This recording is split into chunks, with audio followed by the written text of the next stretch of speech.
Okay, अंकुर। अंकुर, युवराज, इनकी ये copy है। ओके, तो ये देखिए, आप अपना नाम भी नहीं लिखे हैं पीडीएफ पे, है ना? ऐसे ही छोड़ देते हैं, कैसे होगा ऐसे? ठीक है, कम से कम नाम वगैरह लिख दें। देखिए, ये क्वेश्चन पहले देखते हैं कॉपीज में क्या गलतियां हैं। उसके बाद कुछ बड़ी बेहतरीन कॉपी लिखी गई है, उसके बारे में बताया जाएगा। और फिर एक कैसा आंसर होना चाहिए था, इस प्रकार के प्रश्नों में किन बिंदुओं की चर्चा होनी चाहिए थी, इसका हम लोग बात करेंगे। ठीक है, फिर अंत में आपको भी बोलने का, पूछने का मौका दिया जाएगा। ठीक है, तो ये देखिए, पहला सवाल था 1942 में भारत छोड़ो आंदोलन में जयप्रकाश नारायण की भूमिका। ठीक है, सिंपल क्वेश्चन है। क्वेश्चन ये 8 का था। आपको बताना था कि उनकी क्या भूमिका रही थी, तो सिंपल था। अब इनके द्वारा जो लिखा गया है, समझिए, पहले भी जब 2-3 टेस्ट हम लोग बात किए हैं, इस पे डिस्कशन किए हैं, तो बताया गया था कि आपको टू दी पॉइंट रहना है। ठीक है, एग्जाम हॉल में आपको टाइम मैनेजमेंट सबसे बड़ा प्रॉब्लम रहेगा। ठीक है, शब्दों को एकदम संतुलित मात्रा में खर्च करना है, लेकिन इनके द्वारा यहाँ पे थोड़ी कमी है। बात जो है घुमा फिरा के लिखा गया, मैं आपको पढ़ के सुनाता हूँ। ठीक है, सिंपल क्वेश्चन था, 1942 में भारत छोड़ो आंदोलन में जयप्रकाश नारायण की भूमिका। अब ये क्या लिख रहे हैं, जयप्रकाश नारायण का जन्म 1902 ईस्वी को हुआ था, बंगाल प्रेसिडेंसी में। जीवन के प्रारंभ में वे मार्क्सवादी सिद्धांत से प्रभावित थे, बाद में गांधीवादी एवं राष्ट्रवादी मूल्यों के प्रभाव में आ जाते हैं। उनकी प्रमुख भूमिका सर्वोदय 1950 दशक में तथा संपूर्ण क्रांति 1970 के दशक में थी। ये देखिए, एक भूमिका लिखने का प्रयास किए हैं, लेकिन आप गौर कीजिए, ये मात्र 8 नंबर का क्वेश्चन है। संक्षिप्त टिप्पणी लिखने के लिए कहा जाता है।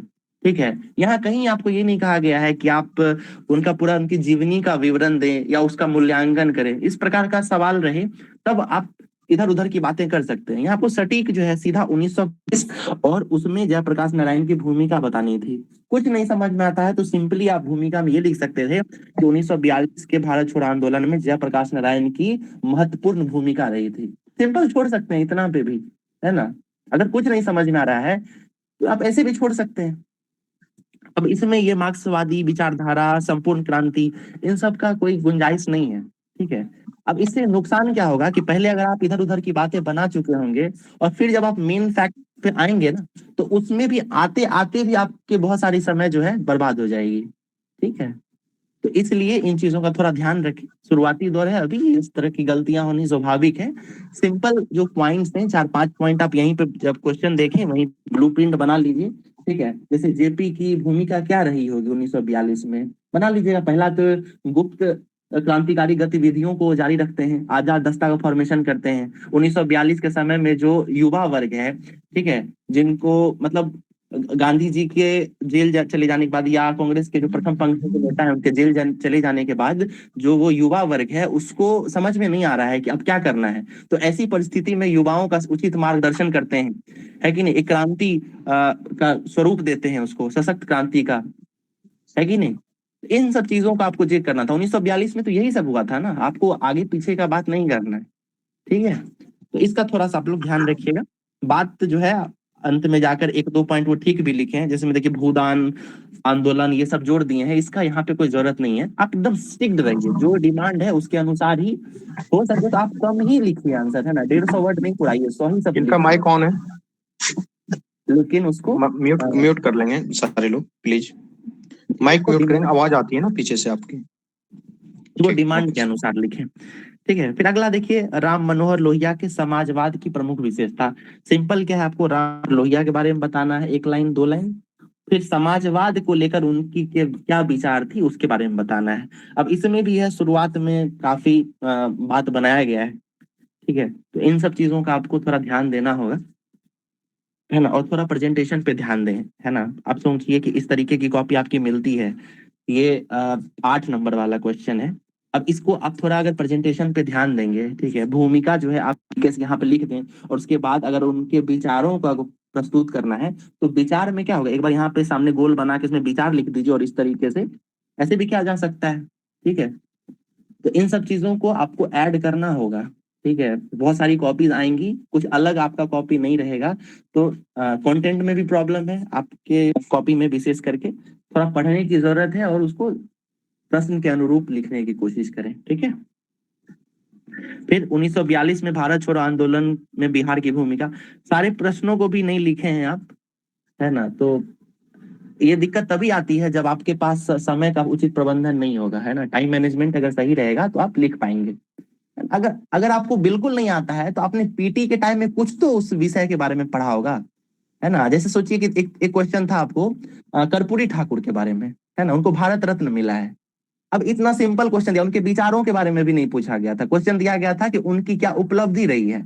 आप सिंपली गिना देंगे, है ना। 1942 के समय में जो है वो क्रांति में भाग लेते हैं, पहला उपलब्धि ये है उनका, है कि नहीं। दूसरा क्या है, मुख्यमंत्री रहते हैं, 2 बार मुख्यमंत्री बनते हैं, 71 में, 77 में। फिर बताइएगा, मुख्यमंत्री बनने से पहले जो है वो वित्त मंत्री रहे, उप मुख्यमंत्री रहे, शिक्षा मंत्री के रूप में कार्य किए। उसके बाद आप बताइएगा कि शराबबंदी करते हैं, फिर समाज में समानता स्थापित करने के लिए आरक्षण का प्रावधान करते हैं। मुंगेरी लाल आयोग के बारे में बताइएगा, है कि नहीं। शराबबंदी के बारे में बताइएगा, इंग्लिश की अनिवार्यता को खत्म करते हैं। यही सारी तो उपलब्धियां हैं, और अंत में निष्कर्ष दे दीजिएगा कि उनकी इन उपलब्धियों के कारण ही 2024 में भारत सरकार के द्वारा उन्हें भारत रत्न से सम्मानित किया गया। बताइए, इससे बेहतर उत्तर आप क्या लिखेंगे इसके बारे में। और ये सारी चीजें पीटी के टाइम में जो आप पढ़ेंगे वही है, एक भी लाइन इधर उधर की नहीं है ना। समझ रहे हैं। तो आपने जो भी अपना पहले पढ़ रखा है उसको समेटने की कोशिश करें, और उसको ही बस शब्दों में पिरोना है। अगर आपके पास साहित्यिक अंदाज, आपकी लेखनी अगर अच्छी नहीं है तो आप पॉइंट्स में लिखिए। अगर आपकी लेखनी अच्छी है तो पॉइंट्स के साथ साथ कुछ पैराग्राफ्स भी बनाइए, ठीक है। इन चीजों का ध्यान देंगे तो बहुत बेहतर हो। जी सर। एक इन्फॉर्मेशन है कि सर जब ये कॉपी दिखा रहे हैं, अभी मॉडल आंसर डिस्कस हो रहा है, इसके बाद फिर जस्ट थोड़ी देर के लिए हम लोग सर जब खत्म कर देंगे इसको, इसके बाद हम लोग आज जो सेक्शन 3 का एसे है उसका बहुत सारे लोकोक्ति के बारे में चर्चा करेंगे। तो आप लोग बने रहेंगे, ऐसा नहीं कि जिनकी कॉपी डिस्कस होगी उसके बाद चले जाएंगे। अगर आप चले जाएंगे तो आपका छूट जाएगा।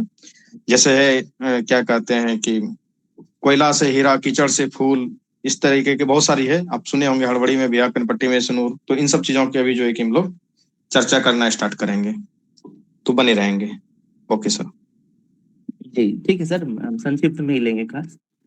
ओके, देखिए 1942 में भारत छोड़ो आंदोलन में बिहार की भूमिका आपको बतानी थी। इस क्वेश्चन को कैसे डील किया जाएगा, इसको पहले आप थोड़ा तोड़िए, है ना। तो क्या समझ में आता है, 1940 की भारत छोड़ो आंदोलन, पहला भाग ये है, और फिर दूसरा भाग है बिहार की भूमिका।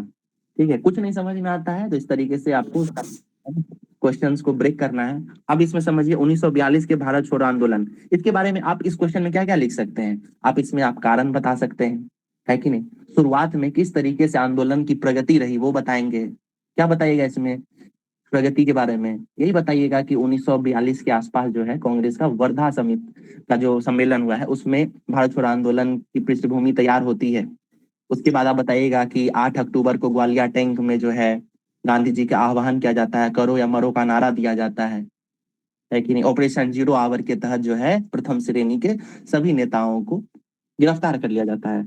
इस तरीके से भारत छोड़ो आंदोलन का आप जो है पृष्ठभूमि, उसके बारे में आप कुछ जिक्र कर चुके हैं। अब फिर आज बिहार की भूमिका, है ना।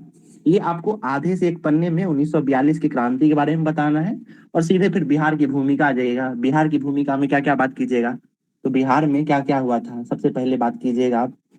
बिहार में किस तरीके से इसका प्रसार हुआ, प्रमुख नेता कौन थे, तो इसमें राजेंद्र प्रसाद का नाम दीजिएगा, है कि नहीं।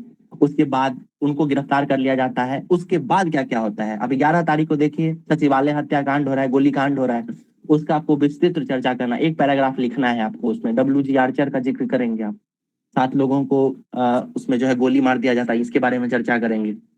उसके बाद आगे बढ़िएगा, फिर आजाद दस्ता का भूमिका आ जाता है, मतलब जयप्रकाश नारायण पे आ जाइएगा एक पैराग्राफ के बाद। फिर उनका चर्चा कीजिएगा, उनके बारे में बताते हुए आजाद दस्ता कैसे बनाते हैं, नेपाल के राजगिरास जंगल जंगल चले जाते हैं, बकरी की टापू पे जो है उसका रखा जाता है, हेडक्वार्टर बनाया जाता है ना। फिर उसके बाद क्या भूमिका रही, किस तरीके से आजाद दस्ता जो है प्रगति करता है, बम फोड़ना है या फिर जलाना है, सरकारी दस्तावेजों को आग के हवाले कर देना है, इन सब चीजों का जिक्र करते जाइएगा। फिर महिलाओं का अगर योगदान आपको याद आ रहा है तो वो दे सकते हैं। देखिए कुछ नहीं समझ में आ रहा, अंत में कुछ पैराग्राफ आप इधर उधर की बातें कर सकते हैं।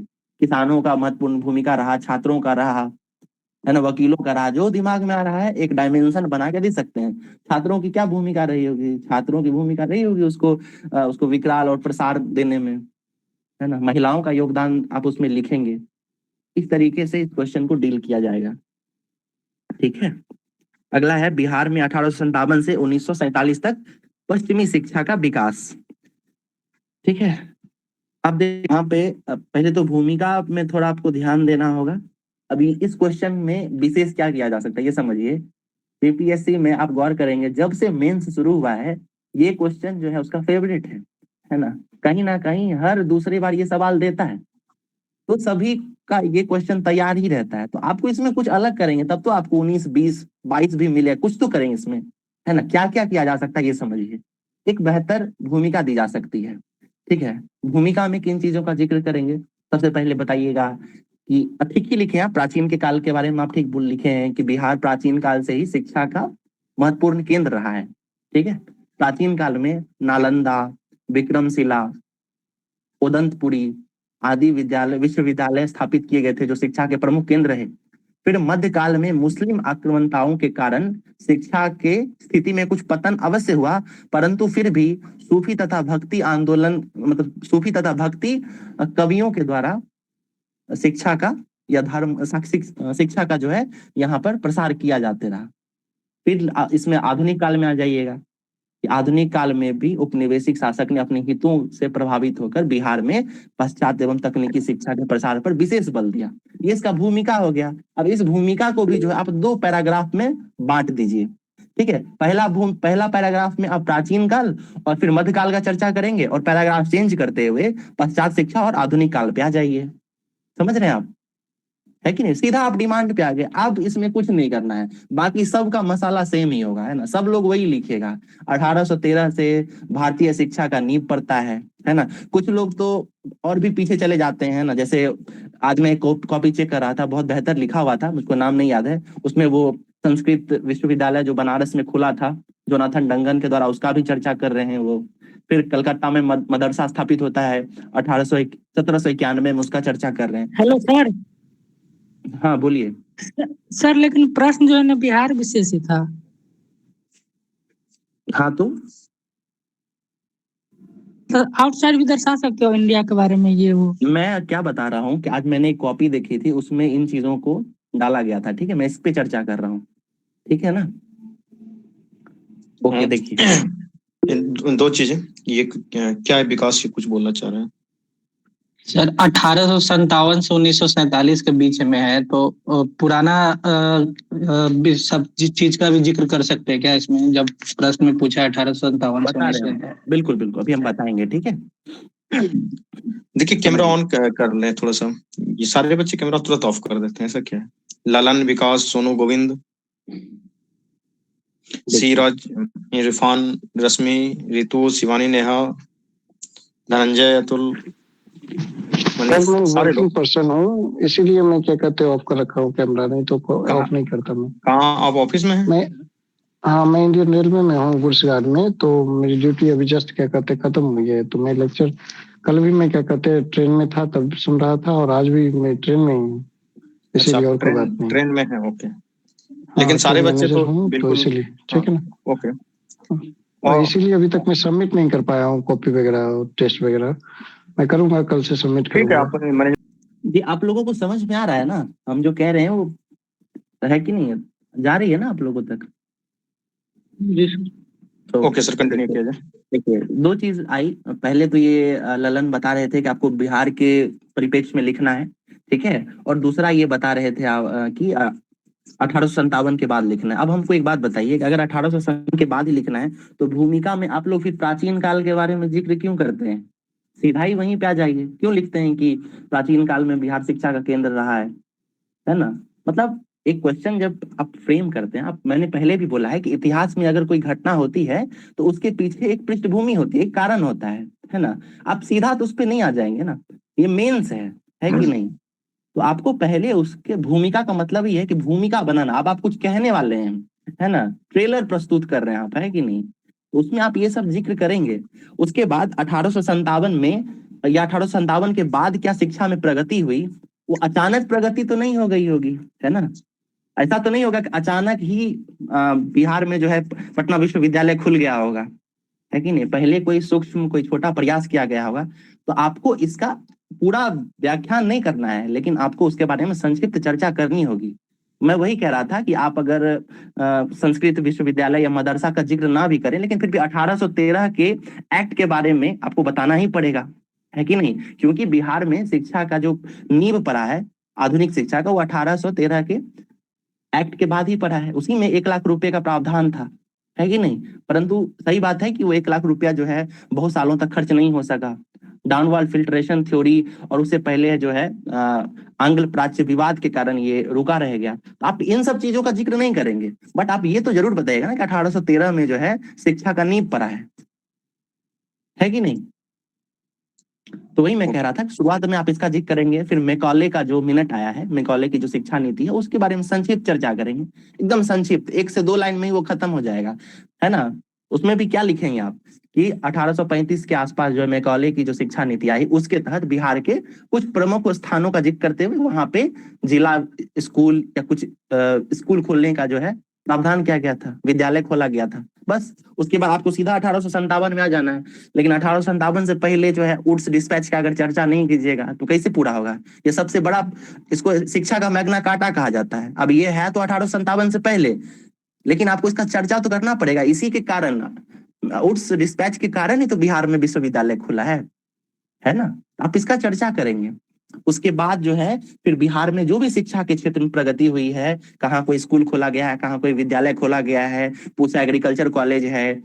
उसके बाद वहां पे माइंस का जो है धनबाद में खोला गया है माइंस का स्कूल, उसका चर्चा करेंगे। ठीक है, जो भी प्रगति हुई है उसको अपने जो पीटी में आप जो भी याद करते हैं उस तरीके से कम 10 फैक्ट डाल दीजिए उसमें। फिर अंत में जाते जाते ये भी लिखेंगे कि सरकारी प्रयास के अलावा भी व्यक्तिगत तथा, है ना, समूह के रूप में भी जो है बहुत सारे प्रयास किए गए, जिसमें आप आर्य समाज का जिक्र कीजिएगा, है ना। उसके बाद आप उनका जिक्र कर सकते हैं, स्वामी विवेकानंद के द्वारा जो चलाया गया था रामकृष्ण मिशन, उसका जिक्र करिएगा। फिर मुस्लिम शिक्षा के लिए जो व्यक्तिगत प्रयास किए गए थे उसका 1-2 जिक्र कीजिएगा, ठीक है। फिर क्रिश्चियन धर्म जो है उसके द्वारा भी कुछ प्रयास किया गया है, कुछ स्कूल खोले गए हैं, इन सब का जिक्र करते हुए। और इस क्वेश्चन में जो है अगर आपको मूल्यांकन कहता है तो उसमें आप सकारात्मक और नकारात्मक पक्ष दिखाते हुए कि पाश्चात्य शिक्षा से क्या क्या सकारात्मक पक्ष निकल के आए और उससे क्या कुछ नकारात्मक पक्ष भी निकल के आए, ऐसा करते हुए आप प्रश्न का अंत कर देंगे, है कि नहीं। अब देखिए ये इसका मेन कहते हैं ना कि मसाला हुआ ये, ठीक है। अब इसके बाद आप इसमें और क्या स्पेशल कर सकते हैं। अब आप इसमें क्या करेंगे, आप इसमें मैप बनाइएगा, ठीक है। मैप बनाइएगा, 2 मैप बनाना है, ठीक है। आपको 4 पेज में जाना है तो आप 2 मैप बनाइए। पहले पेज में 1835 और 1857 के आसपास जो शिक्षा का घटनाक्रम हुआ है बिहार में उसको दर्शाइएगा। विभिन्न स्थानों पर जो जिला स्कूल खोला गया है, वो विश्वविद्यालय खोला गया, उसका चर्चा कीजिएगा। फिर अगले पेज में जैसे ही आप पूसा और वो धनबाद, पटना, इन सब का जिक्र करेंगे तो फिर अगले मैप में वहां जाइएगा और मैप में दिखाइएगा उसको, और वहीं पे आपको लिख भी देना है, ठीक है। तो अगर आपके लेखनी में अगर कोई समस्या होगी तो मैप में ही आपको एक्स्ट्रा मार्क्स मिल जाएगा, ठीक है। पेज भी भर गया, सारी चीजों को आपने डिनोट भी कर दिया और नंबर भी मिल गया। अब ये समझिए कि ये बीपीएससी का फेवरेट क्वेश्चंस में से था, ठीक है। और इस क्वेश्चन में अगर आप कुछ स्पेशल नहीं करेंगे, कुछ विशेष नहीं करेंगे, तो वही फिर इसमें इस प्रकार के सवाल में भी अगर आपको एवरेज मार्क मिल गया तो फिर ये समझिए कि कहीं ना कहीं नुकसान है कि नहीं। आप इस इंस्टीट्यूट से जुड़े हैं तो इन सब चीजों पे तो हम लोग चाहेंगे कि आप विशेष करके जाए, है ना। यही सारी बारीकियां हैं जहां से आप मार्क्स ले सकते हैं, इसको आप जरूर लीजिए, ठीक है। इसमें जो है बहुत लैग था, ठीक तरीके से नहीं जिक्र किया गया था इन चीजों का। ऊपर से 2 ही पेज लिखे भी थे, तो मतलब सारा फैक्ट भी नहीं डाला गया था, इसलिए मार्क्स मिला है लेकिन कम मिला है, ठीक है। ये किनकी, हाँ, अश्वनी क्या कुछ कहना चाह रहे हैं आप? हाँ बोल रहे हैं सर। हेलो, तो इसमें बोलिए। सर वारेन हेस्टिंग का नीति है या मैकाले का नीति है या? देखिए संक्षिप्त चर्चा आप कर सकते हैं। और देखिए एक हाँ चीज और जी, समझिए, कलकत्ता हाँ विश्वविद्यालय वगैरह की जब आप लोग बात करते हैं तो आप ये क्यों समझते हैं कि कलकत्ता विश्वविद्यालय जो है वो बाहर था। आप गौर कीजिए कि शुरुआती दौर में, ठीक है, 1911 तक जो है बंगाल, बिहार, उड़ीसा सब एक साथ ही था। ठीक है, तो आप इसको दर्शा सकते हैं। मैं पिछली बार की बात कर रहा हूँ, 69th में जो एक टॉपर हमारे साथ जुड़ी थी, उन्होंने जो जी। पाश्चात्य शिक्षा और सांस्कृतिक शिक्षा के बारे में जो प्रश्न था, उसमें उन्होंने तक्षशिला का भी वर्णन किया था। आप सोचिए कि तक्षशिला का वर्णन हो सकता है क्या? लेकिन बहुत चालाकी से उन्होंने लिखा था कि मौर्य साम्राज्य का प्रसार जो है वो तक्षशिला तक था, और तक्षशिला भी बिहार मतलब भारत के हिस्से में था। तो इस तरीके से लिखा, बहुत बेहतरीन मार्क्स उनको मिला। ठीक है, तो कहने की बात यह है कि आप कितनी बारीकी और कितनी चालाकी से अपनी बातों को लिखते हैं, है ना, उससे ही सब कुछ मतलब होता है। आप अपने वारेन हेस्टिंग्स के नीतियों का चर्चा कर दिया, लेकिन बिल्कुल अलग थलग लगेगा, है ना, ऐसा लगेगा कि आपने सिर्फ बात बना दिया है और उस प्रश्न के अनुरूप नहीं लिखा गया है, उत्तर में कोई बारंबारता नहीं नजर आएगी, तो नंबर नहीं मिलेगा फिर। ठीक है, म्यूट कर लेंगे, ठीक है, ड्रामा जी से। जी ओके, ठीक है, ठीक है। चलिए। ये किनकी कॉपी थी ये? Hello sir. बोलिए। सर मैं न्यू स्टूडेंट हूँ, जैसे ये कॉपी कहाँ पे हमको सेंड करना है? जैसे मैं लिखी हूँ इस पे कि 1857 एक से सेकंड, लेकर हेलो। के 1900। जी सर। आप कॉपी मैनेजमेंट का नंबर होगा उस ग्रुप में, जिस ग्रुप से नोटिफिकेशन आते रहता है ना, वहाँ पे आपको जी उसको आप कॉपी सेंड कर देंगे, उनसे आप बात कर लेंगे। देखिए, टेस्ट से पहले उनको सूचित कर दिया कि हाँ आज हम टेस्ट नहीं दे पा रहे हैं, तो फिर वो आपका नाम नोट कर लेंगे, उसके बाद आप उसे कॉपी सेंड कर दें। Okay sir. ठीक है, आप कर दीजिएगा, कोई बात नहीं, न्यू स्टूडेंट है तो। मैंने इस पे लिखा। ठीक है सर, आगे बढ़े। बिल्कुल बिल्कुल, ठीक है। मेरी आवाज जा रही है ना आप लोगों तक? जो मैं कह पा यस, रहा हूँ समझ रहे हैं आप लोग? ठीक है, आ रही बिल्कुल। देखिए, ये कॉपी है अंजलि कुमारी की, सॉरी काजल कुमारी की, ये कॉपी है क्या वो यहाँ ग्रुप में? हाँ सर देखिए मैं, है। ओके ओके, ठीक है मैम, है ना, कुछ मैं संक्षिप्त में आपकी कॉपी को देख के बता देता हूँ। ठीक है, जी सर। जो चीजें ठीक। मैंने इससे पहले अंकुर की कॉपी थी शायद, वो उसके उसमें जो भी रिव्यू किया गया था, वो सारी चीजें तो आपको ऐड करनी ही चाहिए। इसमें कुछ स्पेशल चीजें हैं, जैसे आप गौर कीजिए, कर्पूरी ठाकुर में आपने एक बेहतर प्रयास किया है। ठीक है, कुछ तो बढ़िया लिखने की कोशिश की है, लेकिन इसमें आप गौर करेंगे कि जैसे आपने लिखा है कि वह बिहार में 2 बार मुख्यमंत्री भी रह चुके।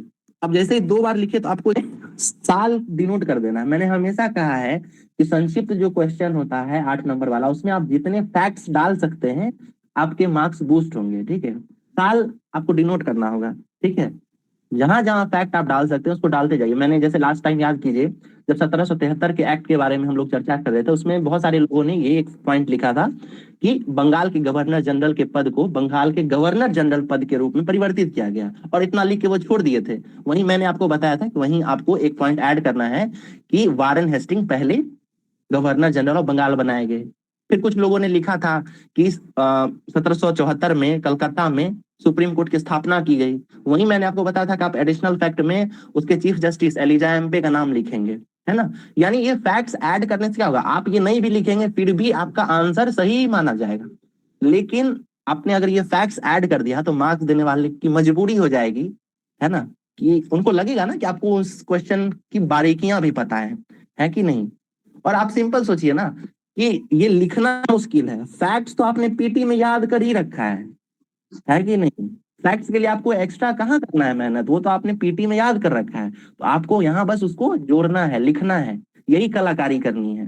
ठीक है, तो जो चीज आप लोगों ने पहले कर रखा है वही मिस कर जा रहे हैं। फैक्ट्स ऐड करते जाइए, जहां हो सके जोड़ते जाइए। ठीक है, उन्होंने आरक्षण पर बल दिया, अब आरक्षण का जिक्र किया है आपने, लेकिन वहीं पर आपने अगर मुंगेरी लाल आयोग का नाम जिक्र कर दिया होता, या इसके अलावा आप ये भी लिख सकते थे, अगर मान के चलिए मुंगेरी लाल आयोग का नाम नहीं याद है आपको, तो ये लिख सकते थे कि इनकी आरक्षण नीति ने आने वाली मंडल कमीशन, है ना, मंडल कमीशन भी आरक्षण से जुड़ा हुआ था, तो उसकी नीतियों को भी कहीं ना कहीं प्रभावित किया है कि नहीं। यही चालाकियां हैं। ठीक है, आप इस ISPCS इंस्टीट्यूट से जुड़े हुए हैं, तो अभी हम लोग आपको एक बेस्ट आंसर, बेहतरीन आंसर कैसे लिखा जाएगा उसको तो बताएंगे ही, लेकिन एग्जाम तक, है ना, अप्रैल तक जाते जाते वैसे प्रश्नों को भी डील करना सिखा देंगे जिसके बारे में आपको कुछ भी नहीं आता हो।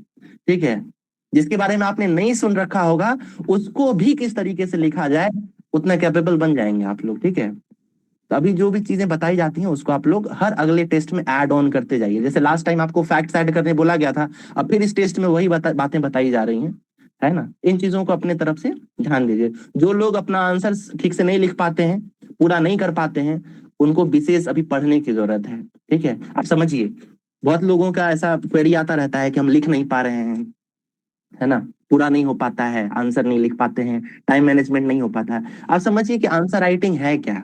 ठीक है, आप जो है, एक थॉट है, पहले वो थॉट आपके दिमाग में बना, ठीक है, और उस पे आपने मंथन किया, सोचा, विचार किया, और फिर वही थॉट आपके हाथ से कलम के द्वारा एक पेज पे आ जाता है। ठीक है, आप सोचिए कि अगर आपके दिमाग में थॉट ही नहीं है तो कलम से क्या लिखेंगे आप कागज पे। ठीक है, तो सबसे पहला मोस्ट इंपॉर्टेंट चीज क्या है, वो थॉट बनना, उसके बारे में विस्तृत जानकारी होना। ठीक है, जैसे ही वो होगी तो अपने आप आपके कॉपी पे दिखने लगेगा, है ना। हो सकता है शुरुआती दौर में थोड़ी इधर उधर चीजें लिखी जाए, है ना, लेकिन वो धीरे धीरे जो आने लगेगा। आप कोई भी टॉपिक पढ़ें, उस पर मंथन करें, उस पर विचार करें, उस पर सोचें, है ना। सिर्फ वो पढ़ के खत्म कर देने से नहीं होगा, उसको लिख लियो से नहीं होगा, है ना। उस पर आपको सोचना पड़ेगा, आप और क्या क्या विशेष कर सकते हैं, पश्चात शिक्षा में और क्या विशेष ऐड किया जा सकता है अपनी तरफ से, है ना। तब जाके, है ना, वो रैंक्स में आएंगे आप। ठीक है, इस बार तो बहुत बेहतरीन पोस्ट है, उसके लिए आपको फाइट करना होगा। ठीक है, जहां फैक्ट हो सके उसको जोड़ते जाइए। यहाँ देखिए, यहाँ पे क्यों लिखा गया, ये क्यों लिखा गया, ये समझिए। ठीक है, मैं पढ़ के सुनाता हूँ। क्वेश्चन है, बिहार में 1857 से 1947 तक पश्चिमी शिक्षा एवं तकनीकी शिक्षा के विकास का विश्लेषण करें। अब देखिए, मैं भूमिका पढ़ के सुनाता हूँ, क्या लिखे हैं। बिहार प्राचीन काल से ही शिक्षा का केंद्र रहा है। नालंदा विश्वविद्यालय, उदयपुरी विश्वविद्यालय, विक्रमशिला विश्वविद्यालय शुरू से ही आकर्षण एवं शिक्षा के क्षेत्र में आगे रहे हैं। अब पश्चिमी शिक्षा एवं तकनीकी शिक्षा का विकास 1813 ईस्वी चार्टर एक्ट में शिक्षा के क्षेत्र में 1 लाख रुपए खर्च करने का प्रावधान किया गया। आप समझिए कि इस पैराग्राफ में और इस पैराग्राफ में कोई जुड़ाव महसूस नहीं हो रहा है ना। समझ में नहीं आ रहा है कि ये क्यों लिखा गया है। ठीक है, आपको इसमें जुड़ाव देना है, हर 2 पैराग्राफ में एक दूसरे से जुड़ाव होना चाहिए। ठीक है, आप जब कोई कहानी पढ़ते हैं किताबों में, है ना, तो पहला पैराग्राफ, दूसरा पैराग्राफ, तीसरा पैराग्राफ, कहीं ना कहीं जुड़ाव रहता है कि नहीं। अगर ऐसा नहीं होता तो सोचिए कि आप सेकंड थर्ड पैराग्राफ से ही कहानी शुरू करते, पहला दूसरा छोड़ देते, लेकिन ऐसा नहीं होता है। हमेशा क्या होता है, बारंबारता में चीजें रहती हैं। आप लोग कोशिश करें कि आपके हर पैराग्राफ में, हर पॉइंट में जो है, एक कहते हैं ना कि जुड़ाव महसूस होना चाहिए, ऐसा लगना चाहिए कि ऊपर जो गया है उसी से नीचे बातें कही गई हैं। आपने प्राचीन काल के बारे में यहाँ जिक्र किया है, मध्यकाल और नवीन शिक्षा जो अंग्रेज आए हैं उनका जिक्र ही नहीं किया, और सीधा आपने फैक्ट्स जो है पश्चात शिक्षा के बारे में लिखना शुरू कर दिया। तो पहले आप उसको थोड़ा जोड़िए, है ना। इन सब चीजों का ध्यान देंगे तो और बेहतर होगा। उसके देखिए, 1835 में बेंटिक ने शिक्षा के क्षेत्र में खर्च किया। तो बेंटिक जो है उस समय वायसराय थे, लेकिन जो है मैकाउले की शिक्षा नीति की होती है। शिक्षा के क्षेत्र पे आप क्वेश्चन लिख रहे हैं तो आपको यहाँ पे मैकाउले का जिक्र करना चाहिए। ठीक है, समाज सुधार वगैरह रहता तो आप वहाँ डायरेक्ट बेंटिक लिख सकते थे, परंतु यहाँ शिक्षा के क्षेत्र में है तो आपको मैकाउले का नाम देना ही पड़ेगा। ठीक है, इन सब चीजों। सर अगर ये 7-8 नंबर का क्वेश्चन रहेगा तो उतना लिंक करने में तो ज्यादा टाइम लग जाएगा ना, स्पेस भी लग जाएगा। बिल्कुल, अभी ये 38 नंबर के क्वेश्चन के बारे में बताया जा रहा है ना। ठीक है, जी सर। हाँ, और 8 नंबर का क्वेश्चन रहेगा तो आप सिंपल फैक्ट्स लिख के आ जाएंगे, वही पर्याप्त होगा। ठीक है, मैप अगर बना सकते हैं तो और बेहतर होगा। Okay sir. देखिए, यहाँ पे एग्रीकल्चर कॉलेज पूसा के बारे में बोला गया था, तो इन्होंने साल जो है वो 1902 लिखा था, जबकि ये 1903 है। तो अगर इस तरीके की कोई फैक्चुअल गलतियां हैं आप उसको ध्यान रखेंगे। ठीक है, ऐसा नहीं करना है। मैप बनाया जा सकता था इस क्वेश्चन में, अभी मैंने आपको बताया था किस तरीके से मैप ऐड करना है। ठीक है, उसका नील विद्रोह, इसके बारे में बात किए थे, ठीक किया गया, लेकिन मतलब सिंपल फैक्ट्स लिखे हैं, लेकिन उसको भी आपको उचित तरीके से लिखना है ना। ऐसे नहीं कि कुछ भी लिख के आ गए। मैंने आपको जो 8 नंबर वाला प्रश्न होता है उसके बारे में आपको एक बात बताई थी, एक 5 पॉइंटर्स है ना, एक हाथ वाला रूल बताया था। उसमें क्या होता है कि जो पहला पॉइंट था ना, थंब, वो सबसे इंपॉर्टेंट होना चाहिए। इस तरीके से आपको अपना 5 पॉइंट्स लिखने हैं कि सबसे पहला पॉइंट जो हो वो कुछ बेहतरीन होना चाहिए। ठीक है, आपके बाकी सारे पॉइंट्स को उसको, है ना, एक्सप्लेन करना चाहिए, इस तरीके का होना चाहिए। तो आपको ये ध्यान देना है। ठीक है, चलिए अगला देखते हैं। बाकी चीजें, उन चीजों पर आपको ध्यान देना होगा। पूरा पूरा प्रश्न पूरा करें, आधा अधूरा छोड़ देते हैं। ठीक है, एक क्वेश्चन, एक बढ़िया कॉपी दिखाता हूं मैं। ये देखिए, ये किनकी कॉपी है? परमा प्रभा है क्या? मैं संक्षिप्त में बता देता हूँ, कोई बात नहीं है, वो नहीं है। आप देखिए, पहले इनका प्रेजेंटेशन देखिए। ठीक है, बात तो उतनी ही कर रही है ये जितना बाकी लोग करते हैं, थोड़ा ऊपर नीचे होगा, लेकिन प्रेजेंटेशन देखिए। ठीक है, पहले ये भूमिका लिखी है, फिर जयप्रकाश नारायण का जो रोल है उसको देखिए, सिंपल पॉइंट्स में डिवाइड कर दिए 5 पॉइंट। और उसके बाद ये रिवॉल्यूशनरी अप्रोच बाय जेपी, जो भी एडिशनल फैक्ट उनको याद था ना, जो भी पीटी के टाइम में पढ़ी है सब लिख दी हैं। बकरी की टापू का जिक्र कर दी हैं, 1906 में जयप्रकाश दिवस मनाया जाता है उसका जिक्र कर दी हैं। ठीक है, आप समझ रहे हैं? इसके लिए कोई स्पेशलिटी की जरूरत नहीं है, जो भी पीटी के टाइम पढ़ी थी वो उन सबको इसमें ये ऐड करते चली गई हैं। बहुत अच्छा आंसर है। अगला क्वेश्चन देखिए। अब देखिए, इसमें इनको 6 नंबर मिला है। ठीक है, क्योंकि बहुत अच्छा एक्सेप्शनल आंसर है। ठीक है, अब देखिए इसमें अचानक 3 नंबर क्यों मिला है? क्वेश्चन देखिए क्या है। क्वेश्चन है कि राम मनोहर लोहिया के समाजवाद का की फीचर्स, विशेषताएं क्या थी? अब इसमें वो प्रेजेंटेशन वगैरह बहुत अच्छा है, लेकिन बात जो है ना घुमाया गया है। ठीक है, इधर उधर की बातें की गई, इसमें एकदम टू दी पॉइंट लिखा था इन्होंने, इसमें थोड़ा इधर उधर घुमा दी है, इस वजह से कुछ मार्क्स जो है इनका डिडक्ट हुआ है। ठीक है, बट फिर भी ठीक था ये। ठीक है, फिर कर्पूरी ठाकुर के बारे में वही सेम चीजें जो मैंने आपको बताया था, पीटी के टाइम इन्होंने जो कुछ भी पढ़ा था वो सब इन्होंने लिख दिया है। ठीक है, फ्रीडम फाइटर रहे, सोशलिस्ट लीडर रहे हैं, फिर 26% आरक्षण का जिक्र कर दिए हैं, मुंगेरी लाल आयोग का जिक्र कर दिए हैं। ठीक है, इन्होंने देखिए बहुत चालाकी से क्या लिखा है, इन्होंने मंडल कमीशन के में जिक्र कर दिया है कि मुंगेरी लाल आयोग या कर्पूरी ठाकुर के द्वारा जो आरक्षण के क्षेत्र में जो भी प्रावधान किए गए, वही मुंगेरी लाल आयोग के है ना प्रावधानों का कहीं ना कहीं पृष्ठभूमि बनी। ठीक है, उसका जिक्र कर दिया। फिर उन्होंने पंचायतों को स्ट्रेंथन करने और शालीनता भरा जीवन जीना, ये सब उनकी उपलब्धियां बताई हैं। ठीक है, तो पीटी के टाइम में जो भी पढ़ा गया है उन सबको आपको ठीक से यूज करना है। ठीक है, ये समझिए।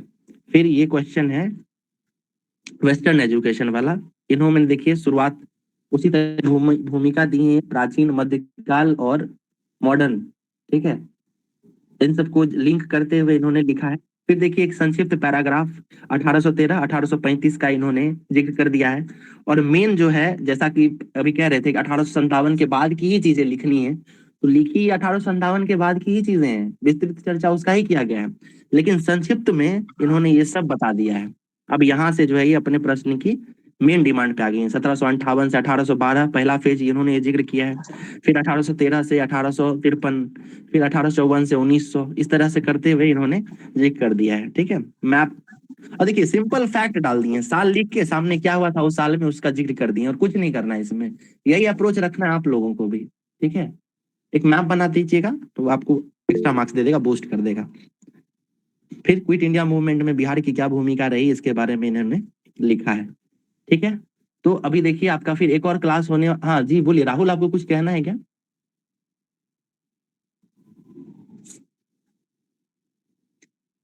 चलिए, ठीक है, तो इस तरीके से जो है इन क्वेश्चंस को डील किया जाता।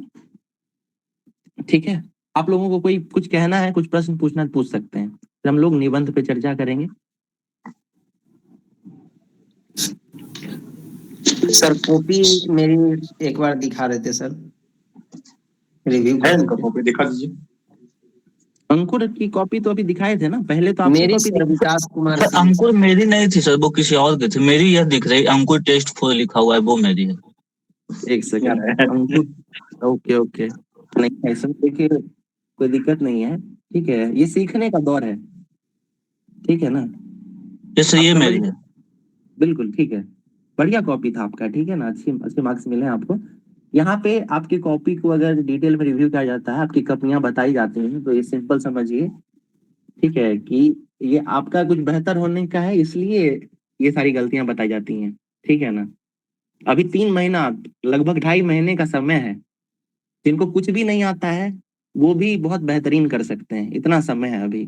ठीक है ना, तो यहाँ निराश नहीं होना है। अगर आपको स्ट्रिक्टली कुछ गाइड किया जाता है तो उसको एक पॉजिटिव वे में लीजिए, लिया कीजिए। ठीक है, ठीक है, ये देखिए अंकुर आपकी कॉपी है। लास्ट टाइम भी आपकी कॉपी अच्छी थी, लास्ट टाइम भी हम लोगों ने बात किया था। ठीक है, तो इसमें बढ़िया लिखे। क्वेरी हाँ, आ रहा है कि जिनकी कॉपी नहीं मिली है अभी तक, वो कॉपी चेक हो रही है, वो कॉपी कल तक सबको मिल जाएगी। हम लोग बहुत फास्ट चेक करके दे देते हैं, वो सरस्वती पूजा के कारण कुछ जो है कि वो लेट हुआ है। सबको सारी कॉपी मिल जाएगी, कोई भी कॉपी बचेगी नहीं, एक एक करके चेक होके आपको ऑटोमेटिक चला जाएगा, आपको परेशान नहीं होना। ये सरस्वती पूजा के कारण थोड़ा सा लेट हो गया था। देखिए राम मनोहर लोहिया के समाजवाद का जब ये जिक्र करे, बाकी लोग भी देखें इन चीजों को, तो ये देखिए गांधीवादी विचारधारा से और मार्क्सवादी विचारधारा से प्रेरित थे, ठीक है, राम मनोहर लोहिया। लेकिन उनका एक अलग समाजवाद था, ठीक है, वो पश्चिमी समाजवाद जो है यूरोप में, उससे कहीं ना कहीं अलग है। अब इस चीज को लिख के समझाना था, लेकिन ये शॉर्ट आंसर है। तो देखिए इस तरीके से कितने अच्छे से इन्होंने यूज किया है चार्ट का, पिक्टोरियल रिप्रेजेंटेशन कितना बढ़िया है, ठीक है। इसको ही आप लिख सकते थे कि राम मनोहर लोहिया जो है वो कहीं ना कहीं गांधी जी की अहिंसात्मक प्रवृत्ति तथा मार्क्सवाद का जो सरकारी नियंत्रण की नीति है उससे प्रभावित थे, परंतु उन्होंने इन सब का, है ना, उसका एक बीच का रास्ता निकालते हुए समाजवाद का, है ना, प्रारूप तैयार किया। अब इसको आप शब्द में लिखेंगे, उससे अच्छा है कि पिक्टोरियल रिप्रेजेंटेशन कर दिए, जल्दी बन भी गया, देखने में भी अच्छा लगेगा, मार्क्स भी बढ़ेगा। ये एक्स्ट्रा 0.5 जो है ये आपको इन चीजों के लिए मिला है, ठीक है। ऐसे ही मार्किंग होता है, आप गौर करेंगे, आप टॉपर्स की कॉपी देखिएगा, वहां पे आपको पहले 10 नंबर मिला हुआ दिखेगा और फिर वहीं पर्टिकुलर अलग से 8 नंबर लिखा हुआ रहेगा, ठीक है। ऐसे ही मार्किंग होती है, इन चीजों का आप लोग विशेष ध्यान रखें, बाकी लोग भी इन सब चीजों को ऐड करने का प्रयास करें, ठीक है। ठीक है, बाकी कुछ रिव्यूज और होंगे तो मैं इसमें और आपको लिख के दूंगा, ठीक है। जैसे यहाँ देखिए एक चीज है, पूना पैक्ट है ना, पूना पैक्ट में आप गौर करें, अंकुर है ना, आप अनम्यूट कर सकते हैं, ठीक है। अंकुर हमें Yes, ये sir. बताइए कि पूना पैक्ट में क्या क्या प्रोविजंस हुए थे। उसमें यही हुआ था ना कि जो अंबेडकर हैं वो दलित वर्ग के लिए आरक्षण का मांग कर देते हैं, ठीक है, और वो सेंट्रल असेंबली और स्टेट असेंबलीज में वो सीट रिजर्व करने के लिए कहते हैं, ठीक है। उसमें कहीं भी सरकारी संस्थानों में, नौकरियों में आरक्षण का प्रावधान उसकी बात नहीं हुई थी, वो है कि नहीं? फ्लो में शायद लिखा गया हाँ हो बिल्कुल, सकता ठीक है, तो मैंने इसीलिए आपको ये फैक्ट चेक लिख दिया है, ठीक है ना। तो आपको इन चीजों का ध्यान देना, हम लोग देखिए हर एक लाइन, हर एक शब्द को देख के पढ़ते हैं, ठीक है। और इस ऐसे ही मार्क्स आपका इंक्रीज भी होगा अगर ये बारीकियां आपको नहीं बताई जाएंगी, ठीक है। पुनः पैक्ट आपको पता था लेकिन फ्लो में लिखा गया, ठीक है, इन चीजों का आप लोग ध्यान रखिएगा, ठीक है। अंबेडकर का, हाँ देखिए इस चीज में मैं आपको कहना चाहूंगा कि यहाँ आपको सिंपल अंबेडकर के बारे में बताना था, उनकी जो विचारधारा थी समानता को लेकर, उस पर आपको जिक्र करना था। अब इसमें आपने बिना मतलब का गांधी जी को इंक्लूड कर दिया, इसका कोई जरूरत नहीं है, ठीक है, वो एक अलग विषय है। गांधी और अंबेडकर की विचारधारा, उसमें द्वंद्व है, वो एक अलग विषय है, ठीक है। आप संक्षिप्त क्वेश्चन लिख रहे हैं, ये हो सकता है 38 नंबर का होता तो आप जिक्र कर सकते थे, एक पैराग्राफ लिखा जा सकता था, लेकिन 8 नंबर 7 नंबर के क्वेश्चन में आप ये द्वंद्व क्यों दिखाना चाह रहे हैं, ठीक है। सोचिए कि अगर वो जो चेक करने वाला है वो इन दोनों खेमों में से किसी एक पक्ष का हुआ, ठीक है, तो आपको यहाँ नंबर जो है डिडक्ट हो सकता है, ठीक है। इस प्रकार की चीजों में क्यों उलझना है, नहीं उलझेंगे हम लोग, है ना, चालाकी से निकलेंगे, यहाँ से जरूरत ही नहीं है, ठीक है। तो इन चीजों का आप लोग ध्यान रखें। उसके बाद ये लास्ट टाइम भी आपने उसका कौन सा एक प्रश्न लिखा था, उसमें इस तरीके का ही चार्ट बनाया था आपने, मुझको याद आ रहा है, शायद वो भूमिका वाला था, सविनय अवज्ञा आंदोलन में विभिन्न वर्गों का भूमिका, उस पर आपने इसी तरीके का चार्ट बनाया था, नहीं वो था टैगोर वाला था, ठीक है, जहां तक मैं याद कर पा रहा हूँ, टैगोर के सांस्कृतिक और राष्ट्रवाद। बिल्कुल राष्ट्रवाद वाला है ना, तो आपने इस तरीके का ग्राफ यूज किया था। मैंने लास्ट टाइम भी बोला था कि बेहतर अप्रोच है। इससे देखिए क्या होता है कि आपने यहीं पे विभिन्न वर्गों का और गतिविधियों को आपने, बाकी लोग भी देखें इन चीजों को, ठीक है, आप लोग इन शॉर्ट कहीं लिखना चाहते हैं तो लिख भी लेंगे। इस तरीके से अगर बायफरकेट कर देते हैं, उसके अलावा आप यहीं पे एक संक्षिप्त चार्ट बना देते हैं, तो बाकी आगे क्या होगा, सिंपल मैं समझ जाऊंगा ना, या जो कॉपी चेक करने वाला समझ जाएगा कि वो इन्हीं चीजों के बारे में चर्चा किया गया होगा। अब यहीं से फ्रेम से ही पता चल जा रहा है कि आगे किन बातों का चर्चा किया गया होगा, ठीक है। तो ये मार्क्स बूस्ट करेगा, ठीक है। उसके बाद देखिए यहाँ पे कुछ कमी था, कंटिन्यूटी, है ना। कंटिन्यूटी की कमी का मतलब क्या है कि आपके पिछले पैराग्राफ और जो नए पैराग्राफ हैं इसमें कहीं ना कहीं जो है बारंबारता की कमी है। बट ये चीज अगर आप एकदम स्ट्रिक्ट होके पॉइंट में लिखते हैं तो ये कमियां आपकी छिप जाती हैं, ठीक है। तो ये विशेष है, अगर आप इस पे ध्यान देना चाहते हैं तो दे सकते हैं, ठीक है।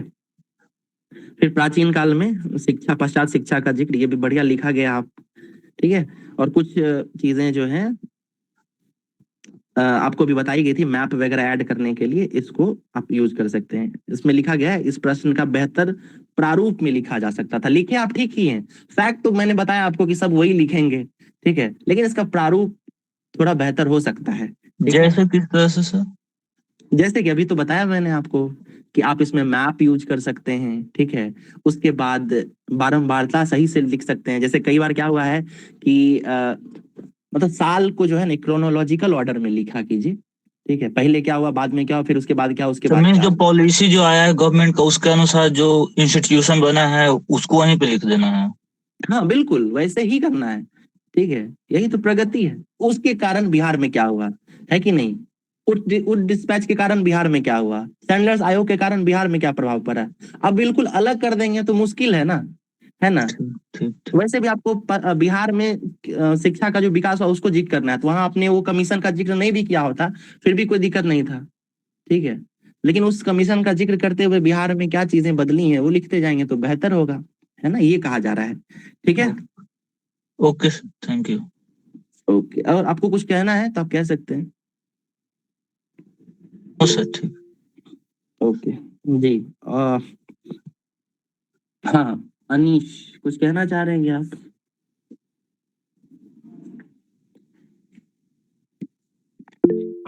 हम अनम्यूट कर लेंगे अनीश।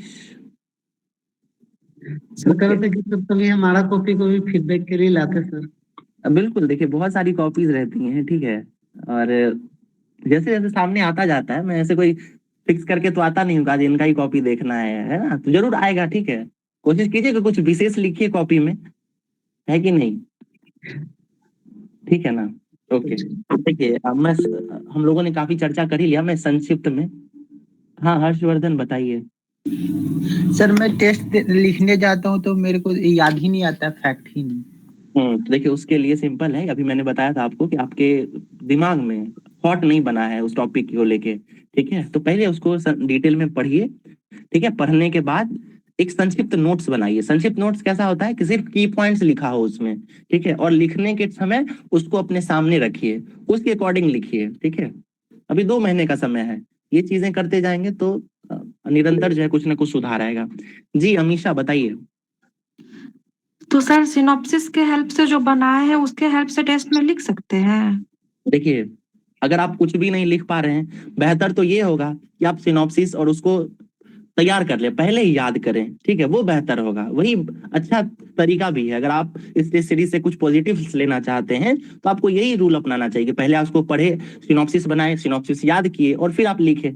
लेकिन मैं उनके लिए बता रहा हूँ जिनसे बिल्कुल नहीं हो पा रहा है, जैसे हर्षवर्धन परेशान हो गए हैं शायद, है ना, अगर उतना नहीं करना चाहते मेहनत, तो उनके लिए बताया जा रहा है। बेहतर क्या होगा, आप सिनॉप्सिस को पहले याद कर लें, कम से कम उसको कई बार देखिए। सिनॉप्सिस आप खुद ही देखेंगे ना 4-5 बार, क्योंकि आपके द्वारा ही बनाया गया है वो, तो आपके दिमाग में खुद ही बैठ जाएगा वो, ठीक है। कुछ विशेष नहीं करना होगा उसके लिए, ठीक है। चले आगे चले, और कुछ कहना है क्या, बताइए। सोनू सोनू कुछ कहना चाह रहे हैं क्या आप?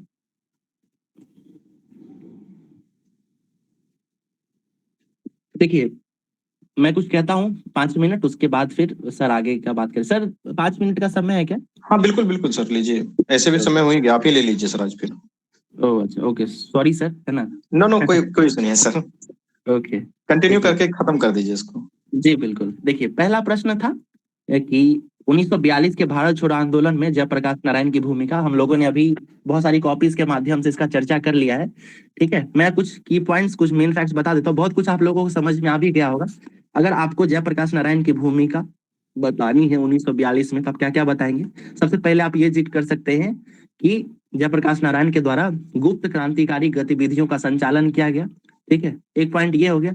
आप इसको, ये संक्षिप्त पॉइंट हुआ। अब इसके बारे में आप लिख सकते हैं एक लाइन कि जब महात्मा गांधी तथा कांग्रेस के शीर्ष नेतृत्व का गिरफ्तारी कर लिया गया, ऐसी परिस्थिति में जयप्रकाश नारायण ने भूमिगत होकर आंदोलन को जारी रखा तथा गुप्त संगठनों का नेतृत्व किया, ठीक है। मतलब मेन पॉइंट, और उसको फिर थोड़ा सा एक्सप्लेन कर देना। अगला क्या लिखेंगे? कारागार से साहसिक पलायन, ठीक है। यानी क्या, 1943 में, 1942 में जब उनको गिरफ्तार किया गया तो फिर वो हजारीबाग जेल से जो है दिवाली की रात निकल आते हैं, ठीक है। और इससे क्या होता है, इससे युवाओं में क्रांतिकारियों को क्रांति को लेकर जो है प्रेरित करते हैं, ठीक है, एक प्रकार से ये लिख सकते हैं। फिर सशक्त क्रांति की ओर झुकाव, इसमें क्या लिखेंगे, जयप्रकाश नारायण ने समाजवादी विचारधारा के तहत अहिंसक संघर्ष के साथ साथ सशस्त्र विद्रोह की रणनीति को भी अपनाने की वकालत की। यानी वो गांधीवादी तो थे ही, है ना, जयप्रकाश नारायण जो है वो गांधीवादी विचारधारा से बहुत ज्यादा प्रेरित थे। उनकी वाइफ जो है प्रभावती देवी, है ना, वो भी बहुत ज्यादा प्रभावित है। अगर आप उनकी जीवनी पढ़ेंगे तो वो लिखते हैं, लेकिन फिर भी 1942 में क्या करते हैं, ये मतलब हिंसक आंदोलन की तरफ भी रुख करते हैं। तो आपको इसका जिक्र करना है, ठीक है। उन्होंने युवाओं और छात्रों को आंदोलन में जोड़ने के लिए कई अथक प्रयास किए। फिर आजाद हिंद फौज और समाजवादियों से संपर्क करते हैं, ये भी उनका योगदान है। वो कोशिश कर रहे थे कि वो सुभाष चंद्र बोस के इंडियन नेशनल आर्मी के साथ संपर्क करें और आजाद दस्ता को उससे कहीं ना कहीं जोड़ने का प्रयास करें। उसमें भले ही वो असफल रहे, लेकिन आपको इसका जिक्र करना है, ठीक है। फिर ब्रिटिश सरकार के खिलाफ मजबूत, है ना, विद्रोह या संदेश देते हैं, ये भी उनका एक योगदान रहा, ठीक है। तो इतना लिखते हुए फिर लास्ट में लिख दीजिएगा कि जयप्रकाश नारायण की भूमिका भारत छोड़ो आंदोलन में केवल एक नेता ही नहीं बल्कि क्रांतिकारी रणनीतिकार की भी रही। उनकी भूमिगत गतिविधियों और ब्रिटिश शासन के खिलाफ संघर्ष ने भारत सरकार उसमें स्वतंत्रता संग्राम में नई ऊर्जा का प्रवाह किया, ठीक है। तो इस तरीके से लिखेंगे तो ये बेहतर आंसर होगा। अगला देखिए, राम मनोहर लोहिया के बारे में ये प्रश्न है, इसको किस तरीके से लिखा जा सकता है, मैं एक फ्रेम बता देता हूँ। इसमें लिखेंगे, है ना, राम मनोहर लोहिया के समाजवाद की प्रमुख विशेषताएं निम्न है। पहला क्या लिखेंगे, वो भारतीय समाजवाद के पक्षधर थे। अब भारतीय समाजवाद क्या था, तो अभी मैंने जो अंकुर के कॉपी में दिखाया था आपको कि वो पूंजीवाद, फिर गांधीवाद और वो मार्क्सवाद, इन सब का एक सम्मिश्रण समाजवाद को लेके आए। और समाजवाद भी क्या, वो भारतीय समाजवाद जो यूरोपियन प्रकृति का उसको नहीं बल्कि भारतीय प्रकृति के समाजवाद का की वकालत कर रहे हैं। फिर बताइएगा कि उनकी जो समाजवाद है, उनका समाजवाद वो 4 स्तंभों पर आधारित है। राजनीतिक स्वतंत्रता यानी जनता की भागीदारी और लोकतंत्र की मजबूती। दूसरा है आर्थिक समानता, इसमें क्या है, तो गरीबी, बेरोजगारी और आर्थिक समानताओं को समाप्त करना। फिर सामाजिक न्याय, सामाजिक न्याय में क्या बात करते हैं, जातिवाद और लैंगिक भेदभाव को समाप्त करना। फिर विकेंद्रीकरण, विकेंद्रीकरण का मतलब क्या, सत्ता का विकेंद्रीकरण जिससे स्थानीय शासन मजबूत हो सके। फिर चौथा पॉइंट दीजिएगा कि उन्होंने सप्त क्रांति का सिद्धांत दिया। सप्त क्रांति में 7 चीजें क्या थी, जाति प्रथा का अंत, दूसरा है लैंगिक समानता, तीसरा है रंग भेद और नस्ल भेद का अंत, चौथा है नियंत्रित समाजवाद, पांचवा है शोषण मुक्त समाज, छठा है सैन्यवाद का विरोध और सातवां है व्यक्तिगत स्वतंत्रता, ठीक है। उन्होंने समाजवाद और लोकतंत्र का समन्वय की वकालत की। उनका मानना था कि समाजवाद के लिए लोकतंत्र जो है वो एक मस्ट है, बिना लोकतंत्र के समाजवाद जो है वो नहीं स्थापित हो सकता है। इसके बारे में बात करते हैं। फिर आप कहिएगा नेहरू और कांग्रेस की जो विचारधाराएं थी उसका भी कहीं ना कहीं आलोचना करते हैं। किन विचारधाराओं का, तो जो वो बड़ी इंडस्ट्रीज लगाने के बारे में जो कहते हैं द्वितीय पंचवर्षीय योजना में, उसका वो विरोध करते हैं, ठीक है। ओके, ठीक है, आई विल ट्राई, ओके, ठीक है। तो वो हैवी इंडस्ट्रीज की चर्चा करते हैं। इसके अलावा आप बताएंगे, ठीक है, कि वो जो है पंचायती राज व्यवस्था, विकेंद्रीकरण, सूक्ष्म उद्योग, है ना, ग्रामीण अर्थव्यवस्था, इन सब का वकालत करते हैं, ठीक है। फिर कर्पूरी ठाकुर के बारे में हम लोग बात कर ही चुके हैं, उनकी प्रमुख उपलब्धियां क्या रही हैं। सिंपल, आप जाइएगा पीआईबी के साइट पे, उसमें आप जो भारत रत्न दिया गया कर्पूरी ठाकुर को, उससे पहले 3 पेज का, मेरे पास वो है भी, ठीक है, मैं आप फॉरवर्ड भी करवा दूंगा, 3 पेज का जो है इंडियन गवर्नमेंट के द्वारा उनके बारे में लिखा गया था। उसमें ही ये सारी चीजें लिखी गई थी, किसी भी मैगजीन में आपको मिल जाएगा। क्या क्या है, वो बिहार के 2 बार मुख्यमंत्री रहे, 1970 और 1977 के आसपास। इससे पहले वो बिहार के वित्त मंत्री, उप मुख्यमंत्री, शिक्षा मंत्री रहे। इन्होंने पिछड़ा वर्ग के लिए आरक्षण लागू किया। मुंगरी लाल आयोग का चर्चा कीजिएगा। शिक्षा में सुधार करते हुए इंग्लिश की अनिवार्यता को खत्म करते हैं। भ्रष्टाचार और विलासिता का विरोध करते हैं। समाजवाद और पिछड़े वर्ग के मसीहा के रूप में सामने आते हैं। आपातकाल का विरोध करते हुए जो है ये जेल भी जाते हैं, ठीक है। फिर मजदूरों और किसान संघर्षों की लड़ाई में भी वो नेतृत्व प्रदान करते हैं, एक, हाँ, ठीक है। और उनका जीवन जो है सादगी और ईमानदारी का मिसाल रहा। इन्हीं कारणों से कर्पूरी ठाकुर की राजनीति का मुख्य उद्देश्य सामाजिक न्याय, शिक्षा सुधार एवं पिछड़ों का उत्थान था। उनका आरक्षण मॉडल, सादगीपूर्ण जीवन और संघर्षशील राजनीति आज भी मिसाल है। उनकी लोकप्रियता के कारण ही उन्हें मरणोपरांत 2024 में भारत रत्न से सम्मानित किया गया। ठीक है, ये हो गया आंसर पूरा। सिर्फ की पॉइंट्स देते जाइएगा, आपका आंसर पूरा हो जाएगा। इसी तरीके से नील विद्रोह, इसका कारण बताइएगा। पहला कारण क्या है? जबरन नील की खेती कराई जाती थी, कम दाम और ऊंची लागत थी, क्रूरता से शोषण किया जाता था। उसके बाद किसानों के न्यायिक संरक्षण का भी अभाव था। पांचवा पर्यावरणीय कारण बताइएगा कि नील की खेती से भूमि जो थी, मृदा, वो भी कम उपजाऊ हो जाती थी। फिर 1859 का जो नील विद्रोह है वो कहीं ना कहीं 1857 की क्रांति से अपना प्रेरणा ग्रहण कर रहा है। इतना लिखते हुए अंत में ये भी लिखिएगा कि बहुत विकराल था, बेहतरीन संघर्ष रहा। ये सब जो शब्द में ढालना है ढालिए। और इसके साथ आप ये जिक्र कर सकते हैं कि इसका जिक्र जो है नील दर्पण में किया गया है। ठीक है, राइटर का नाम दे दीजिएगा, हो गया खत्म। भीमराव अंबेडकर के सामाजिक न्याय में क्या क्या उनका विचार था तो बताइएगा। समानता और स्वतंत्रता था, जाति व्यवस्था का विरोध करते थे, शिक्षा का अधिकार की वकालत करते थे, राजनीतिक प्रतिनिधित्व की बात करते थे ना, पिछड़ों को भी राजनीतिक प्रतिनिधित्व की बात करते थे। उसके बाद अधिकार आधारित समाज की बात करते थे, न्याय पर आधारित समाज, धर्म, जाति, लिंग भेद से मुक्त समाज चाहते थे। और साथ में क्या लिखना है आपको कि डॉक्टर भीमराव अंबेडकर के सामाजिक न्याय संबंधी विचार उनके द्वारा लिखे गए किताबों तथा लेखों से प्राप्त होता है, जिनमें प्रमुख हैं एनिहिलेशन ऑफ कास्ट, ठीक है, और कौन सा है, रिडल्स ऑफ हिंदुइज्म, तथा उनकी जीवनी। बताइए किन्हीं को अंबेडकर की जीवनी पता हो तो? क्या नाम था उनकी जीवनी का? अंबेडकर की जीवनी क्या है बताइए, किसी को नहीं पता है? वेटिंग फॉर ए वीजा, ठीक है, किताब का नाम क्या है? वेटिंग फॉर, बिल्कुल, है ना। इन चीजों को देखिए, ये फैक्ट आप सिंपल उनका विचार भी लिख देते तो पर्याप्त था, लेकिन ये 3 किताब का नाम जो है ना आपके नंबर को 5 से 6 7 तक ले जाएगा। ठीक है, ये सारी चीजों को आपको ऐड करना है।